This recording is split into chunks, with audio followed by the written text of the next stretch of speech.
안녕하세요. 오늘은 여러분께서 관심을 가지고 보내주신 ASTS 스페이스 모바일, ASTS 주식 관련 자료들을 한번 깊이 살펴보겠습니다. 네, 정말 다양한 자료들을 모아주셨어요. 아주 낙관적인 유튜브 분석부터 시작해서요. 맞아요. 또 정반대 예측 데이터, 내부자 거래 정보, 시장 보고서, 심지어 온라인 커뮤니티 토론까지 정말 스펙트럼이 넓습니다. 그렇죠. 오늘 이걸 다 같이 보면서 ASTS를 둘러싼 여러 이야기들을 좀 명확하게 정리해보는 게 좋겠네요. 네, 저희 목표는 딱 거기까지입니다. 이건 재정적 조언이 아니고요. 보내주신 자료 속 정보들을 전달해드리는 거니까요. 자, 그럼 바로 시작해볼까요? 좋습니다. 우선 제일 눈에 띄는 게 커넥티드 스페이스 유튜브 채널 분석인데요. 2030년에 주가가 $500까지 갈 수 있다? 네, 영상 제작 시점 주가 기준으로 거의 20배 상승을 예측한 거죠. $5만 투자하면 $100만 된다는 계산인데 시가총액으로 치면 $1,600억. 와, 이건 뭐 AMD나 아도비 수준인데요. 상당히 야심찬데요. 네, 그렇죠. 상당히 공격적인 목표치예요. 아마 위성망 구축 성공이랑 주요 통신사 파트너십 확보 같은 그런 기대감이 아주 강하게 반영된 것 같습니다. 다른 분석가들도 비슷한가요? 일부는요. 예를 들어 도이체벙크는 2030년 매출 $52억, EBITDA는 $49억, 스코시아뱅크는 더 세게 봐서 매출 $176억에 EBITDA $151억까지 예상했더라고요. 와, 물론 마켓빗 자료 보면 여러 분석가들 평균 목표가는 $42.40 수준이고 컨센서스는 보통 매수 정도입니다. 저 유튜브 예측만큼은 아니죠. 그래도 꽤 긍정적인 편이네요.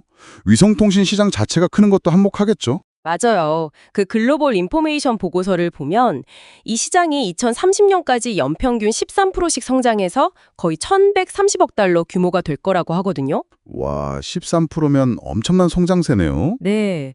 특히 저궤도 위성망 구축이나 오지 통합 같은 게 주요 동력이라고 하고요. 토스증권 헤드라인에서도 위성 인터넷 수요 증가가 ASTS 주가 랠리의 배경이라고 언급했었죠. 그렇군요. 자, 그런데 이렇게 밝은 전망만 있는 건 아니잖아요. 보내주신 자료 중에 스탁스캔 자료는 분위기가 완전 다르던데요. 아, 네. 그게 참 흥미로운 지점입니다. 스탁스캔은 단기 평균 목표가를 $3.61로 봤어요. 현재가보다 훨씬 낮죠. 3.61달러요? 그리고 2030년 예측은 더 충격적이었는데 $1도 안 되는 0.9375달러까지 떨어질 수 있다고요? 네. 자체 분석 결과가 그렇다는 건데 앞서 본 $500 예측이랑 비교하면 정말 극과 극이죠. 어떻게 이렇게 다를 수가 있죠? 그 스탁스캔 기술 지표를 봐도 좀 혼란스러워요. 오실레이터는 매도인데 이동평균선은 매수고. 근데 또 종합 의견은 강력 매수로 나오기도 하고요. 아, 정말요? 지표들이 서로 다른 말을 하는 거네요. 네. 이런 건 보통 변동성이 아주 크거나 불확실성이 높을 때 나타나는 현상일 수 있습니다. 분석이 그만큼 어렵다는 뜻이겠죠. 그 레딧 커뮤니티 토론 내용도 비슷한 맥락인 것 같아요. 트랜스 휴머니카라는 모델 분석 관련해서요. 맞아요. 거기서 사용자들이 지적한 게 모델에 들어가는 가정을 조금만 바꾸면 2030년 목표 주가가 $0에서 $6,500 이상까지 널뛰기를 한다는 거였죠. 0에서 6,500이라니 이건 뭐 거의 의미가 없는 수준 아닌가요? 그러니까 점치는 수정구슬 같다는 비판이 나온 거죠. 특히 EBITDA 마진율을 막 95% 이렇게 비현실적으로 높게 잡은 가정에 대한 지적이 많았어요. 95% 마진율이요? 통신업에서 그게 가능한가요? 사실상 전례가 없죠. 그래서 일부 사용자들이 이건 너무 희망회로, 뭐랄까 호피움에 가깝다고 비판한 거고요. 그렇군요. 그럼 이제 회사 내부 상황이나 다른 시장 데이터는 어떤가요? 내부자 매도 소식도 있었죠. 네, 있었습니다. 트레이딩 뷰랑 마켓빗 자료를 보면 사장인 스캇 위즈니에스키가 자기 주식의 한 8.4% 정도 5만 주를 팔았어요. 주당 $35.65, 총 $1,078만 규모죠. 오, 꽤 큰 금액인데요. 매도 후에도 많이 가지고 있긴 하지만 그래도 내부 임원이 파는 건 좀 신경 쓰이네요. 그렇죠.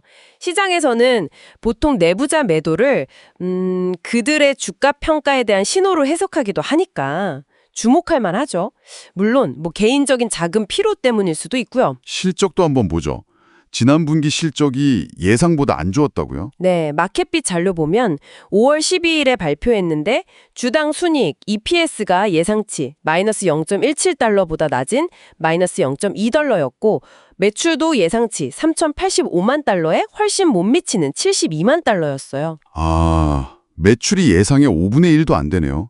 이 P도 마이너스고 아직 돈을 벌고 있진 못하다는 거군요. 맞습니다. 근데 이렇게 실적이 그런데도 기관 투자자 보유 비중은 60%가 넘는다?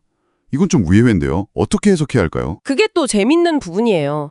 현재 재무 상태는 좀 약해 보여도 많은 큰 기관 투자자들이 ASTS 기술의 장기적인 파괴력, 그 잠재력을 보고 베팅하고 있다는 신호로 읽을 수도 있거든요. 아, 장기적인 관점에서 본다는 거군요. 그럴 수 있죠.